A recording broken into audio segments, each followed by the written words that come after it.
O maior sonho de Matt concretiza-se ao tornar-se o maior executivo de um grande estúdio de Hollywood, o Continental. Um amante de cinema, Matt quer revolucionar a sétima arte, financiando projetos e artistas com sensibilidade, mas acaba por fazer aquilo que mais odeia, destruir filmes para que não seja despedido. O seu primeiro desafio é convencer Martin Scorsese a fazer um filme sobre a bebida americana Kool-Aid. Mergulhamos nos bastidores do mundo do entretenimento que satiriza, com um humor ácido e inteligente, a loucura que é trabalhar na indústria de Hollywood. Entre egos inflados, reuniões caóticas e decisões absurdas, embrulhadas num ritmo e diálogos alucinantes, Matt tenta fazer o melhor filme que consegue. Se já se perguntaram como nascem ou morrem as ideias nesta indústria, sejam bem-vindos ao The Studio. Olá, eu sou a Filipe Amar. E eu sou o José Paiva. E bem-vindos ao podcast do Expresso no último episódio. Se gosta de ouvir podcasts, conheça a oferta que o Expresso tem para si. Da política à economia, ciência e cultura, passando pelo desporto. Entrevistas marcantes, análises e perspectivas que fazem a diferença. Ouça em expresso.pt e nas principais plataformas de podcast. Expresso. Liberdade para pensar.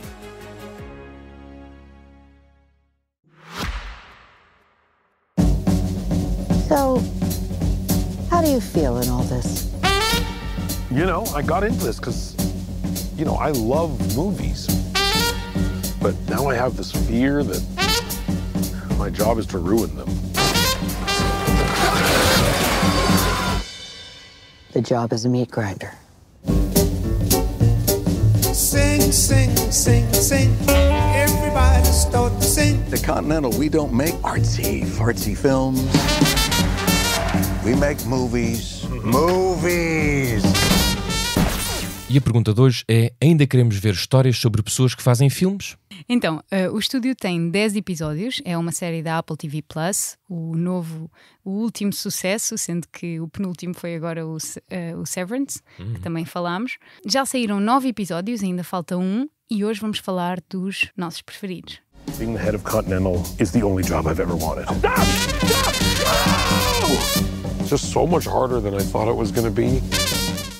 Nesta série os episódios são um bocadinho isolados, não é? São um bocadinho bolha, um bocadinho cápsula, e portanto tu podes quase que ver um episódio sem teres visto os anteriores, e isto leva-nos a... Acho que vão haver grandes preferidos, e queria saber quais é que eram os teus preferidos nos que viste até agora. Isto no fundo é um calendário do advento, não é? Dos cinéfilos, das pessoas que gostam realmente de Hollywood e da indústria, e não só, do Seth Rogen, por exemplo, que é um dos criadores, não é? Do The Studio. Eu estava-te a dizer que, pronto, esta foi uma semana especial para nós porque gravámos um pouco mais tarde, porque eu estive de férias. Pronto, peço desculpa a quem está a ouvir e não teve férias ainda. Não, mas exato. E portanto fui vendo os episódios e agora estava a dizer à Filipa que um dos que eu gostei mais, um dos episódios que eu gostei mais foi o 6, que é o em que o Matt Remick, ou seja, o dono do estúdio, interpretado pelo Seth Rogen, está enamorado com uma médica e vai até uma gala no hospital. Ok, espera, então vão haver spoilers, só Exato. aqui um à parte. É importante dizer, mais uma vez, vamos ter spoilers, malta. Sempre. E esse episódio é muito bom porque é, no fundo, aquilo que representa para mim a minha relação, talvez até algo tóxica com Hollywood, que é a eterna questão que esta série também levanta, arte versus a parte comercial. O que é a arte? O que é que nós hoje definimos como arte? O que é realmente importante? O que é entretenimento também na era da pop culture, na era do streaming, na era dos pequenos e dos grandes ecrãs e dos telemóveis? E esse episódio é interessante por causa disso, porque tens o Matt, que nitidamente é um amante do cinema clássico e tudo é arte para ele, o que ele faz. Ele é um verdadeiro artista, ele entende-se como ele acha-se um verdadeiro artista e aquela médica com que ele está acha que os filmes que ele faz de pipoca não são assim tão bons, não são tão importantes como no fundo a vida dela e dos profissionais com que ela está naquela gala, que é salvar vidas, não é? E esse cruzamento, esse conflito para mim é maravilhoso. O episódio que estás a falar é o episódio 6 com a Rebecca Hall, que é o The Pediatric Oncologist, que é para aí das áreas da medicina mais sensíveis, que é cancro de crianças. Portanto, eles vão buscar E neste episódio é assim o único que tu sais completamente do... E eu já vi todos, portanto posso dizer que é o único que sais completamente do mundo do cinema, do universo e dos decors do estúdio, e de repente tens uma pessoa que se acha altamente importante, que é o Matt, o diretor do estúdio, e ele é posto numa situação em que as pessoas... ou com um conjunto de pessoas que estão realmente a lidar com a vida ou morte. E ele todos os dias lida com o seu trabalho a achar que está... Sim. Isto é vida ou morte, não. Eu sou responsável pela cultura deste país e eventualmente do mundo, porque a América afeta todo mundo. Have you seen The Bear? Yes, sadly, I love The Bear. Okay. Will you tell that to Academy Award winner Spike Jonze? Who? He directed the movie. Who is Spike Jonze? E depois eles entram ali num conflito em que cada vez que eles dizem que o trabalho deles de salvar crianças é importante, por eles eu digo este grupo de médicos que ele conhece, o ego do Matt leva uma facada e ele confronta-se com os problemas das reais das pessoas. Esse episódio também é dos meus preferidos, o episódio 6 é dos melhores. Se calhar podíamos falar aqui um bocadinho nada antes de entrarmos em mais alguns dos episódios preferidos. Sim. Que é das únicas séries que tem 93% nos Rotten Tomatoes. A Apple, para mim, está a dominar completamente. Nós temos dito isso e é verdade. A Apple não está a pagar para dizer isto. Severance, Servant, que eu também adorei. Tens o Ted Lasso, pronto, há muitas. Mas especialmente agora com o The Studio, eu lembro-me que quando o trailer saiu em novembro do ano passado, nós vimos e enviámos um ao outro e imensa gente me enviou e sinto que foi a primeira série há muito tempo que tinha mesmo hype e que ninguém sabia, tipo, não era um IP. E depois houve outra coisa, que é os posters, que eram assim 70s. Lembras dos posters? Sim. Que eram lindos. E eu não sei, a Apple TV dedica-se mesmo à apresentação gráfica das suas séries como mais nenhuma. Tem várias dimensões, não é? A venda da série, aqui também, isto é uma das coisas que se fala muito no The Studio, que é um produto, o que é uma série, o que é um filme. Lá está o arte versus entretenimento e a Apple pensa nisso tudo. Isso é bastante importante porque fez com que nós escolhêssemos o The Studio para falar aqui no último episódio. O que pode não ser uma daquelas, por exemplo, no último episódio. Achas que é de nicho? Talvez seja, eu gostava que não fosse, porque, quer dizer, quem é que não é atingido por aquilo que se passa nos Estados Unidos e por aquilo que se passa em Hollywood? No fundo, há quem, eu não entrando já nas críticas, mas há quem define esta série como uma homenagem a um universo em declínio, que é o universo de Hollywood.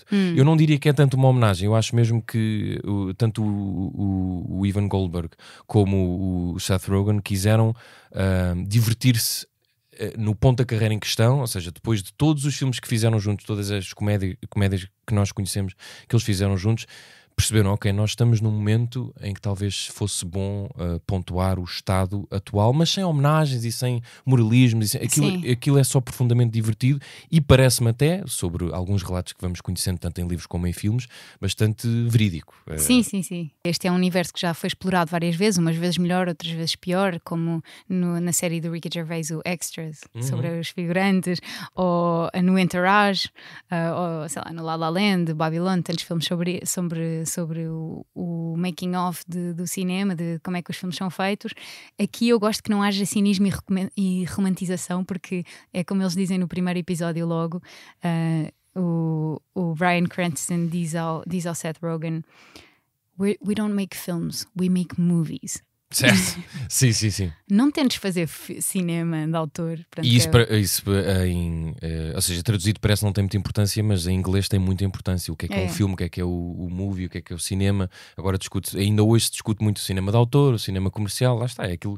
Exatamente. Por isso é que talvez a ti tenha dito muito a série e a mim também, e se sentirem demasiada excitação é normal, porque eu também acho que estas séries são de certa forma importantes para não perdermos o desencanto, porque a fotografia do The Studio à época em que vivemos, em que de facto o algoritmo, o streaming, o próprio consumo de cinema e de séries está a mudar radicalmente. Eles nesse episódio no 6 falam muito da televisão. A televisão agora é que é a arte e falam do The Bear. A série tem uma data de punchlines e de piadas muito boas e diálogos com outras séries e outros filmes. Exatamente. Eu acho que isso é que está bem construído e por isso é que foi escrito a tantas mãos. É quase como se mudasse de género constantemente, não é? É muito fluido. Porque por isso é que eu acho que a série não é de nicho. porque ela é mesmo muito Concordo. fluida. Sim, Ou seja, sim.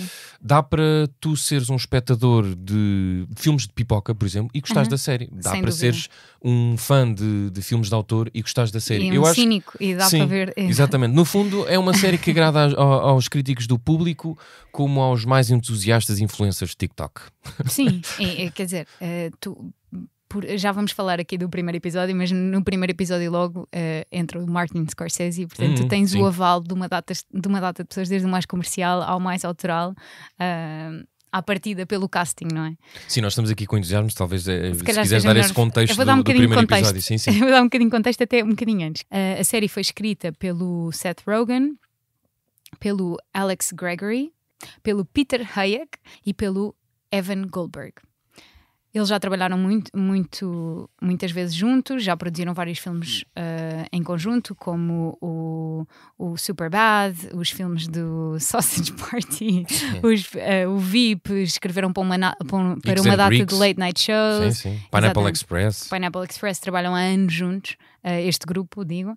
E tem uma produtora que já esteve diretamente envolvida, por exemplo, com uma enorme, eu gosto muito, mas que é o The Boys do Amazon Prime, que é uma sátira ao universo dos super-heróis. O Seth Rogen tem dedo, e esta equipa tem dedo nessa série, que é uma coisa que muita gente não sabe. Mais alguns, só aqui mais um bocadinho nada de contexto. O Seth Rogen conta, já numa entrevista, que como é que surgiu a ideia desta série, e foi exatamente porque já fizeram uma data de pitches de vários filmes deles e já estiveram nesta posição com muitos executivos várias vezes, e numa dessas reuniões ele apercebe-se, aliás, ao longo dos anos, mas houve uma reunião em que ele se apercebe que ele tinha um certo cinismo perante o head of the studio, ou seja, o principal executivo de um estúdio, de um destes grandes estúdios de Hollywood. By the way, este estúdio, Continental, que tu mencionaste, é ficcional, é como se fosse um Paramount ou uma Sim. Universal. É totalmente inspirado até a nível de design. Eu estava a ver um artigo sobre isso. É tudo pensado para replicar os grandes estúdios. Os grandes estúdios de legacy, que são aqueles old school. E eles, numa reunião com ele, com o head of the studio, descobrem que esta pessoa, este fato, como eles chamam, o shoot, que parece que só querem destruir e que não tem gosto nenhum, era das pessoas com mais conhecimento e sensibilidade sobre o cinema. Sabia infinitamente mais sobre cinema do que ele, do que toda a gente que estava naquela sala, do que todos os realizadores, e que chegou ali por um enorme amor ao cinema. E, no entanto, ele disse esta frase: I got into this business because I love movies and now my job is to ruin them. E ele, o Seth Rogen diz isso no primeiro episódio, que é: eu sinto que eu entrei nesta indústria porque eu amo filmes, porque eu adoro filmes e cinema, e agora o meu trabalho é arruiná-los, é destruí-los. E esse é o conflito, que é: tu és apresentado no primeiro episódio a uma personagem que idealiza esta indústria. E é uma criança, parece uma criança com o sonho ali mesmo próximo, mesmo a alcançar. Exato, e como ele não é o chefe, tu tens, quando estás um bocadinho abaixo, tens alguém a quem culpar e dizer: não, eles é que estão a fazer a decisão errada. E quando ele passa para essa posição, ele percebe que se ele não fizer isso, e se ele não tiver audiências garantidas, ele vai perder o seu trabalho.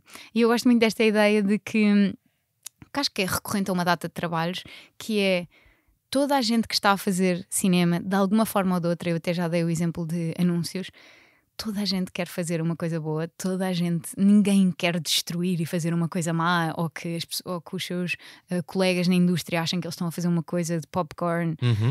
E, no entanto, há sempre este perigo de poder ser despedido a qualquer momento, certo? E, portanto, vai fazer sempre as piores decisões. Há o risco, às audiências. Estás pendente de uma data sim. de coisas, e os episódios vão sendo, alguns deles vão tendo breakdowns do que é que esses passos para a destruição vão sendo. Exato. Inclusive o episódio 7 chamado Casting, que é, assim, eu acho que o mais gritante nesse aspecto.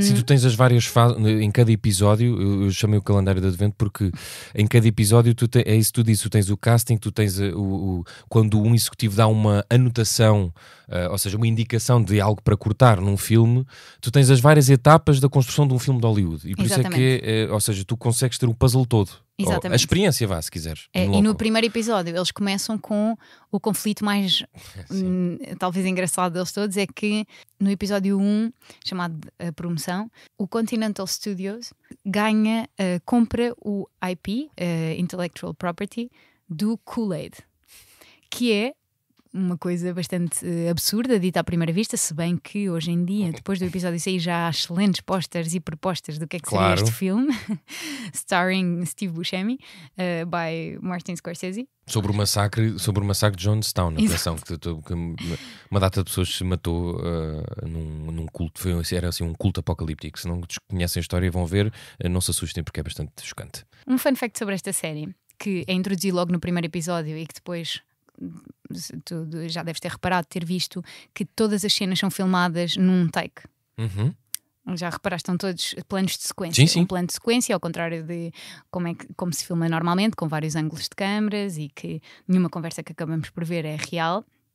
O plano de sequência é como um teatro filmado, é um ensaio, uma dança entre a cinematografia, os atores, tudo. Então faz com que a barra esteja muito mais alta, chama-se high stakes, porque a partir do momento em que começa a rolar, tu não vais cortar e em princípio tudo o que tu vires, incluindo os erros, vão estar presentes e a cena é como se ganha muita vida.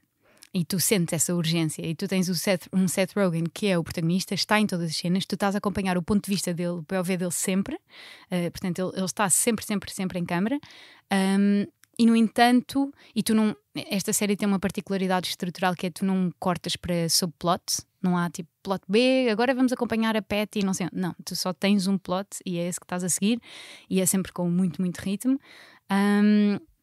Mas como é que isto surgiu? Porque no segundo episódio, chamado The Oner, que é com a Greta Lee e com a Sarah Polley, a realizadora do Talking Women, eles estão a tentar, o objetivo do episódio é exatamente tentar fazer um plano de sequência.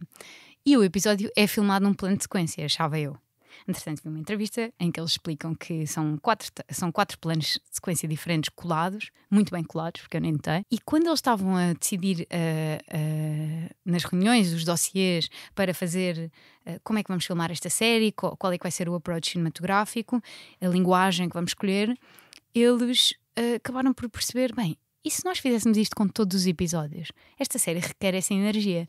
Então voltaram a escrever tudo para que não haja aqueles cortes, não há montagens, não há... E o Seth Rogen estava a dizer, eu estou a realizar, eu estou na cena, eu estou a realizar... Mas estão em todos os episódios, os criadores estão em todos os episódios. Todos os episódios. E tu tens um realizador que ao mesmo tempo consegue controlar o tempo dentro da cena, tipo, ele consegue acelerar, interromper pessoas, ele diz que consegue controlar a cadência que não conseguiria fazer se estivesse só realizado fora. Portanto, foi um approach interessante. Eu não sei como é que ele faz isso, eu jamais conseguiria entrar numa cena e realizá-lo. Mas é engraçado, ele diz numa entrevista sobre isso dos planos de sequência que ele estava com medo que no primeiro episódio de Martin Scorsese não gostasse do plano de sequência, então reservou uma segunda equipa com uma segunda câmara num quarto de hotel. Mas sério? não foi preciso. Sim, pá, eu achei isso. Eu espero que seja verdade porque é muito boa a história. Mas como Martin Scorsese entrou na cena e gostou, tudo bem, não foi preciso usar. Ele contou isso numa das várias entrevistas que deu. Eu achei um pormenor muito bom, um fun fact, esse sim, bastante valioso também. Deve ter sido um terror direcionar o Martin Scorsese, que é excelente ator. Ele é pois, ator ele é muito tudo. bom, sim, também tem esse background. E isso é outra das coisas, não sei se querias acrescentar mais alguma coisa, mas uma das partes que salta muito à vista, um dos factos bons que eu gostei, é que esta série tem muitos cameos, muita gente famosa a aparecer. Muita. E sinceramente eu estava à espera que me chateasse, não me chateia nada, porque tu estavas a falar dos subplots, ou seja, das pequenas histórias que podem aparecer aqui e ali, e algumas das personagens que entram, por exemplo o Ron Howard, o realizador, ou mesmo a própria Greta Lee, eu acho que essas personagens são tão cirúrgicas e estão no ponto que não precisam de mais. E quase que é um mini subplot, ou seja, elas estão ali. Só para dar um bocadinho de contexto, quando nós vemos uma série normal, como, só em termos estruturais, como um Grey's Anatomy, por exemplo, uma Anatomia de Grey, tu tens o plot A, que é a Meredith tem que resolver o caso de um paciente, depois tens o plot B, que é a Bailey está com um problema com a mãe. Tens um plot C, que é mais pequenino e quase não entra tanto, em que o George está apaixonado e fica preso no elevador com a pessoa que ele gosta o episódio inteiro. E depois todos eles culminam tematicamente no final do episódio de uma forma climática. E essa é a estrutura normal de uma série. E as séries foram tendo bastantes... As séries contemporâneas vão mudando e vão sendo apuradas e hoje em dia eu acho que há menos plots, não há esta estrutura tradicional. No entanto, esta série vai para além disso, que é tu não crias subplots, não acompanhas mais ninguém senão a personagem principal com o dilema que ela tem nesse episódio.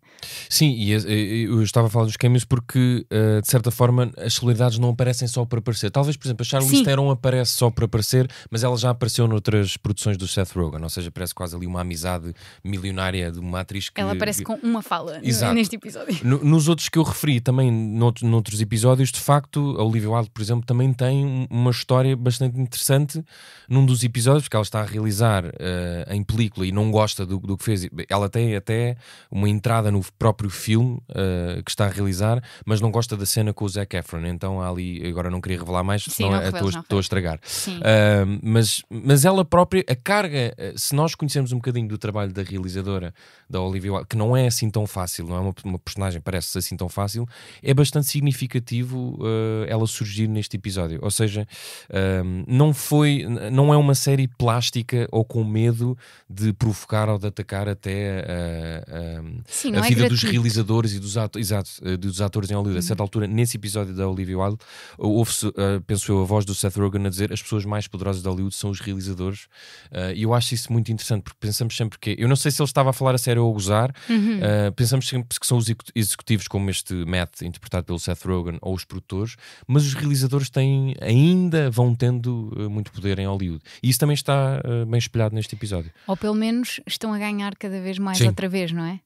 Como falámos do The Sinners e tudo o que está a acontecer agora. Nós estamos aqui a falar muito já deu para perceber que nós gostamos dos cameos, mas que gostamos muito das personagens e do texto, mas eu queria falar um bocadinho da fotografia, da cinematografia, porque eu não sabia, fui investigar um bocadinho, já falaste aí dos planos de sequência, mas houve uma preocupação em fazer uma espécie de, aí sim, de homenagem a uma certa, ao período em que a Golden Age, ou seja, a época dourada dos filmes dos Estados Unidos, estava em decadência e a televisão entrou em força, e pelo que eu percebi houve um cuidado muito grande tanto no design, na arquitetura, mas também nos fatos e na própria luz utilizada, na câmara utilizada, nos movimentos de câmara, de evocar um bocadinho para essa decadência, para o relembrar de, olha, nós estávamos aqui tão bem, o sistema de Hollywood funcionava tão bem e de repente entrou a televisão que mudou radicalmente. Agora já não é tanta televisão, é o algoritmo e é o streaming, e é para nos relembrarmos que temos de estar sempre um bocadinho atentos para que a arte não se deixe enredar por forças talvez assim um bocadinho mais assustadoras. Estas pessoas que trabalham no estúdio estão tão preocupadas em antecipar o que é que o algoritmo pode custar, ou o que é que vai pegar, o que é que vão ser momentos virais, que caem no ridículo e que acabam por fazer decisões completamente erradas. Por acaso eu estou sempre a falar do YouTube, mas eu tenho YouTube Premium. Não, o YouTube é uma ótima fonte, já me disseste, e recomendo, faça reforço da recomendação. Há um canal de YouTube para quem gosta de cinema, para quem gostava de seguir de alguma forma, tem interesse no behind the scenes da vida de realizadores, que eu acho que há muito pouco. Há um canal de YouTube chamado Pony Smasher. Não sei. Do David Sandberg, que já fez uma data de filmes. Ele começou a vida dele no YouTube. Ele lançou uma curta-metragem no YouTube de 1 minuto e ficou chamado Lights Out, e ficou super, se calhar tem 2 minutos, enfim, mas é muito pequena, e ficou absolutamente viral e tornou-se um enorme realizador de Hollywood. Mas imagina, ele vivia na Europa, não tinha qualquer contacto com os Estados Unidos, foi mesmo. Ele hoje em dia faz coisas como o Shazam, não sei se viste o filme, mas não Shazam vi. 1, 2, é um realizador de Hollywood, basicamente.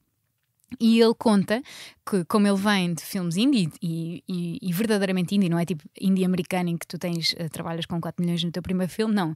Ele fazia filmes em casa, e ele conta como é que exatamente o processo completamente destrutivo de um filme quando tu trabalhas com os estúdios, tipo, por acaso eles ainda não fizeram isto nesta série, talvez façam numa segunda temporada, que, by the way, a série foi renovada para a segunda temporada. Pois, exatamente, é verdade. Era o meu fun fact que eu tinha aqui. Ele conta que, por exemplo, um dos processos destrutivos é que tu tens um filme, tens um primeiro corte de um filme, está toda a gente feliz com esse corte, ou talvez um 7º corte, finalmente está toda a gente feliz, e eles fazem umas sessões com audiência e para ter algum tipo de feedback. Então eles vão buscar pessoas da rua, pessoas que não têm, pessoas completamente aleatórias e que não tenham nenhuma relação com o cinema, para darem a sua opinião. E então ele faz um breakdown num vídeo do YouTube dele sobre como é que isso afeta brutalmente os filmes de Hollywood. E como é que as pessoas dos estúdios, os estúdios entram em pânico e as pessoas do marketing entram em pânico com pequenas opiniões de pessoas que não têm nada a ver com o filme. E isso é um dos processos, como ele mostra como é que o filme vai começando a... Como é que entra totalmente em decadência e como é que começa a perder o nexo do que era a história original. Tipo, alguém diz, não sei, eu gosto das Tartarugas Ninja, tipo, achei que este filme ia ser mais como as Tartarugas Ninja, e eles tipo, oh não, precisamos de tartarugas, e começam tipo a Pânico é uma boa tentar arranjar palavra, uma sim. forma de alguma forma entrar uma tartaruga ou um ninja, por exemplo. Então tipo, o filme, então eles fazem reshoots e perguntam, não pode haver um ninja nesse reshoot, e de repente o filme já não tem nada a ver com o filme original, então ele faz um bom breakdown do que é que isso é. E este filme, esta série, o The Studio, é isso em esteroides, no fundo. Sim, e é em esteroides, sobretudo porque estamos a falar de dois autores vindos do Canadá, que já estão na indústria há muito tempo, e outro dos factos que eu queria trazer aqui é que eles fizeram muitas entrevistas a gente de Hollywood. Eu, por exemplo, não sabia. Achei que... Eu li muitos artigos a dizer isto é inspirado, sobretudo na nossa história ligada à produção do filme The Interview, que houve um ciberataque na Sony, não é? E não sei se são recordados, mas houve um tempo em que o Seth Rogen e companhia fizeram um filme sobre a Coreia do Norte, onde iam... Com o James Franco. Com o James Franco, exatamente, que entretanto eles separaram-se, não é? Por causa dos escândalos do James Franco. Um filme na Coreia do Norte sobre o Kim Jong-un, e aquilo não correu muito bem porque a Coreia do Norte não estava a gostar muito do filme. E depois houve um ciberataque que vazou uma data de e-mails, foi assim uma coisa super estranha. A Sony viu imensos dados leakados, o Seth Rogen estava a divertir-se só ameaças, vamos explodir os cinemas. E acho que essa experiência marcou muito, essa história marca muito de estúdio, ou seja, é um dos ramos para estes dois criadores de anos e anos de Hollywood e desse tal pânico. Eu acho que pânico é uma boa palavra de resumo do estúdio. É como em segundos uma data de gente que manda numa das mais poderosas indústrias do mundo, devo dizer, por segundos panica e tudo muda. Exato. E o filme pode ser um fracasso por causa de um pânico, ou um sucesso por causa de um pânico desses. E nenhum episódio mostra isso melhor do que o episódio número 7, o casting. Starting to think that maybe casting Ice Cube as the Kool-Aid Man could potentially be problematic. Everyone enjoys Kool-Aid. I grew up drinking Kool-Aid. Who doesn't like Kool-Aid? Always knew something like this would happen to me. You know what? I'm the whitest motherfucker in this room. And me, I am personally getting up in front of thousands of people tomorrow and announcing this hate crime. O episódio 7, o casting, é o primeiro episódio em que se volta a falar deste filme do Kool-Aid que é apresentado no primeiro episódio.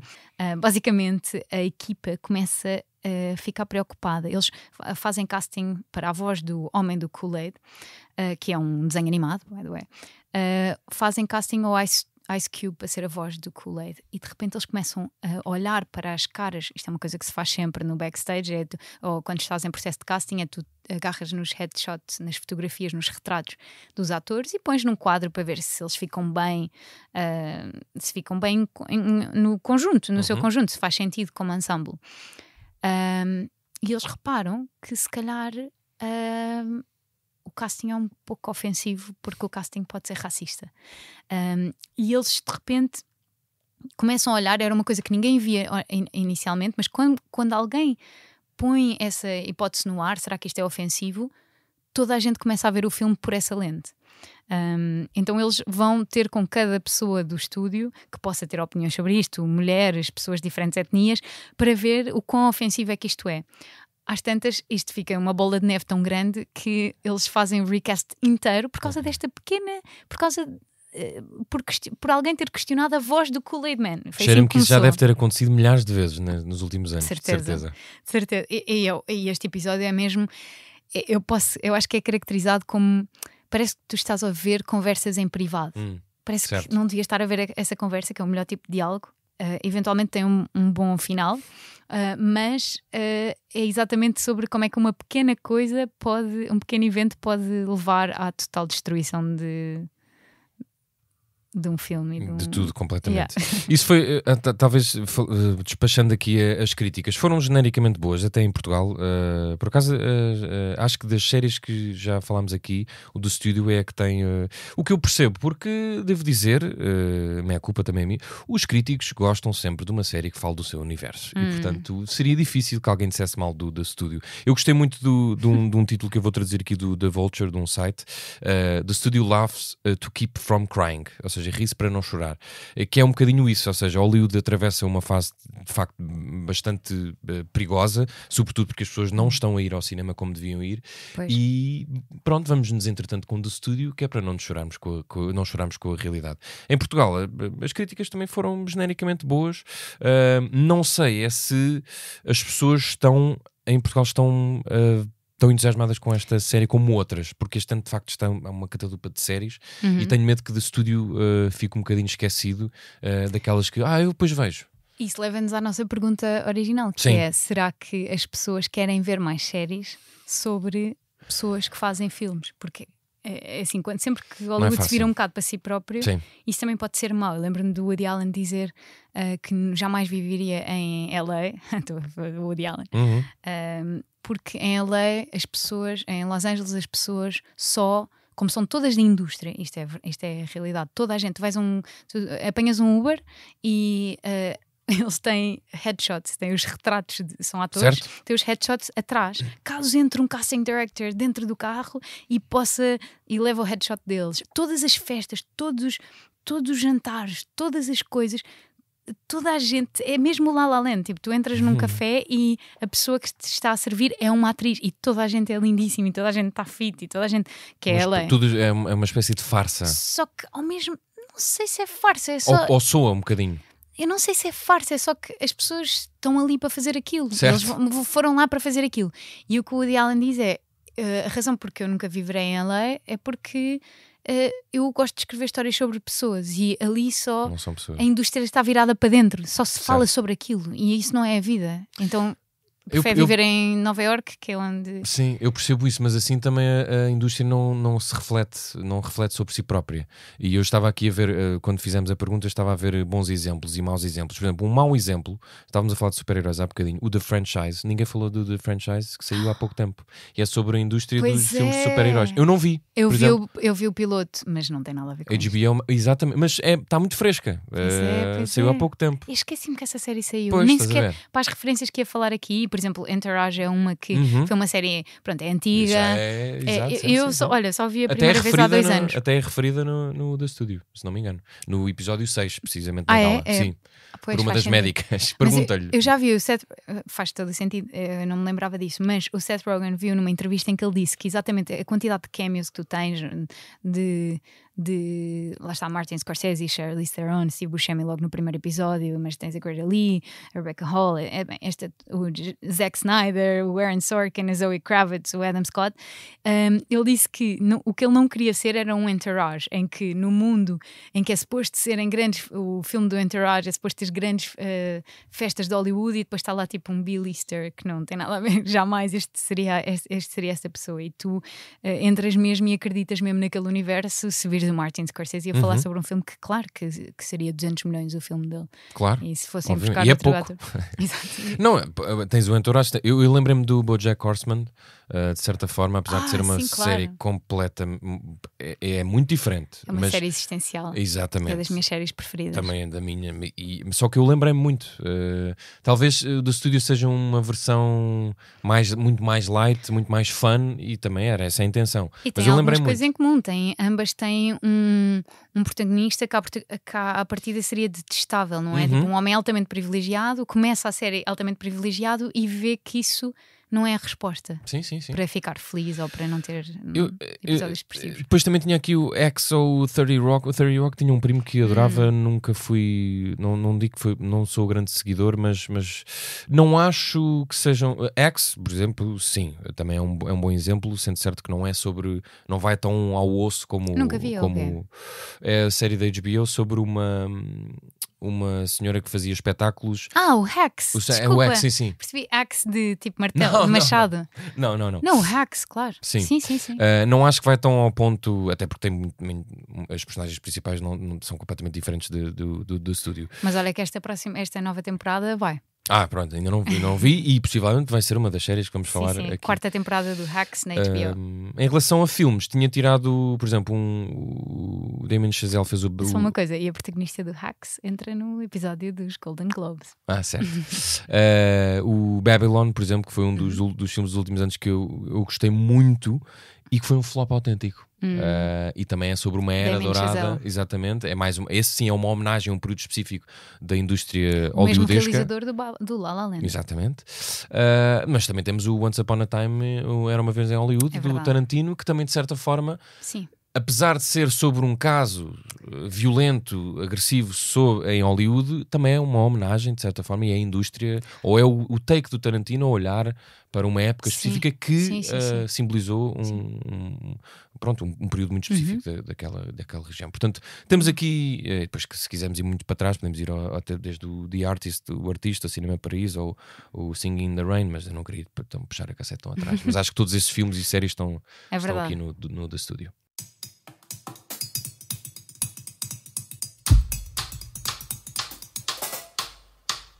Bom, e então, já está feito The Studio. Vejam, os episódios já estão praticamente... Faltam um, estavas a dizer. Vai sair o último para a semana, quarta-feira. Muito bem. Próxima quarta-feira. Os últimos dois é um two-parter. Tem duas partes, no fundo.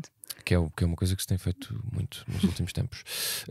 Filipa, vamos então às nossas sugestões. Vamos deixar Hollywood e vamos apanhar um avião? É assim uma coisa? Vamos apanhar um avião, sim, para o The Rehearsal Season 2. Quem já viu percebe porque é que vamos apanhar um avião. Quem não viu, não vou explicar, porque esta é daquelas séries que vale a pena ver sem perceber nada. Eu só vi a primeira temporada. I've been studying commercial aviation disasters as a hobby, and I started to notice a disturbing pattern in the causes of these crashes. 15 years ago, you recommended role-playing exercises. The FAA said no. For whatever reason, they're just not going there. A segunda tu já viste? Já vi. Quer dizer, ainda só saíram 3 episódios. O The Rehearsal, do Nathan Fielder, está na HBO e é uma série muito... Olha, fiquei sem palavras porque eu nem sei explicar. Mas estás a gostar mais do que da primeira? Na primeira ele explora muito medos, faz experiências sociais, como sempre, sobre medos pequeninos, talvez, e existenciais das pessoas, e desta vez ele agarra num dos medos mais comuns das pessoas, que é andar de avião.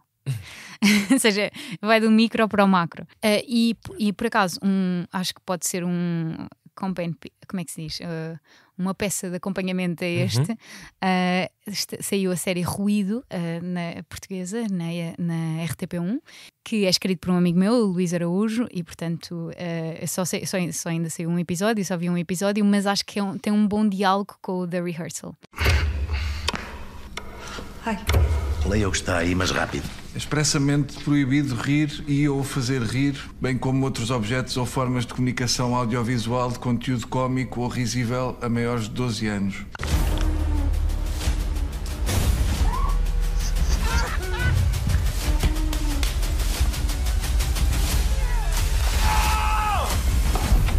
Deixamos o pequeno ecrã e vamos até ao cinema. Eu vou sugerir um filme que estreia no dia 22 de maio e que se liga muito àquilo que estivemos aqui a falar nos últimos 40-45 minutos, que é, de certa forma, o declínio, o espírito de missão que alguns realizadores, alguns atores e atrizes estão a ter em Hollywood para que o cinema não desapareça. Vai sair o último capítulo da Missão Impossível, o Justo de Contas final. Vai estrear em Cannes, está agora a decorrer o festival, começou dia 13, são 10 dias até dia 23. Infelizmente não vou poder ir.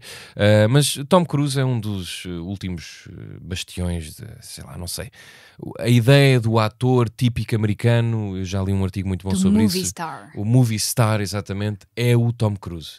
E em cada filme, ainda há pouco tempo vi o primeiro, é muito bom, e gostei muito do último que saiu. Claro que há muitos filmes, nem todos são bons, nem todos são maus, mas aconselho que as pessoas vão ver este filme, que o acarinhem sublinhem, porque ir ao cinema também é uma experiência, e se não há experiência igual é o de ir ver o Missão Impossível. Vamos ver o que é que se seguirá para Tom Cruise, ele que está sempre a desafiar os limites, sei lá, da vida, da existência, do que quer dizer. Eu vi agora um vídeo dele. Cinema, do corpo. Do cinema do corpo. Eu vi agora um vídeo, porque ele depois tem, estavas a falar de vídeos de YouTube, talvez das poucas vezes em que fico mesmo vidrado é quando vejo os bastidores das gravações dos filmes do Tom Cruise, sobretudo Missão Impossível. Agora vi um em que ele cai de um helicóptero com uma, ajuda-me aqui nos termos técnicos, com uma câmara pegada ao peito. Eu nem sei como é que... É um rig que eles inventaram ao peito dele, ou seja, isso nem é uma coisa que aquilo é possível, se aquilo é normal, não sei como é que aquilo vai ficar.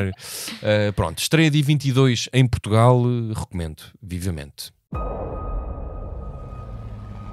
This can't all be true.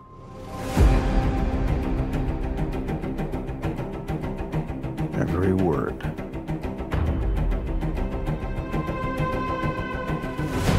CIA Black Vault break-in. Am I reading this correctly? The Kremlin bombing? In fairness, the bomb was actually meant to kill him. He gassed a security briefing.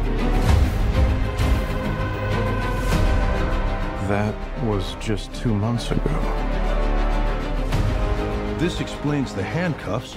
It's still not clear why he's here. If we want to bring the world back from the brink, we have to deal with him. Should he choose to accept? E pronto, obrigada. Feito. Obrigado, até ao próximo episódio de No Último Episódio. Adeus. No Último Episódio é um podcast do Expresso, da autoria da Filipe Amaro e do José Paiva, com sonoplastia de Gustavo Carvalho e edição de João Reis. A coordenação é de Joana Beleza e direção de João Vieira Pereira. Podem ouvir todos os episódios em expresso.pt ou na sua plataforma preferida, onde pode subscrever o podcast, avaliar e dar-nos o seu feedback. Nós voltamos na próxima semana com No Último Episódio.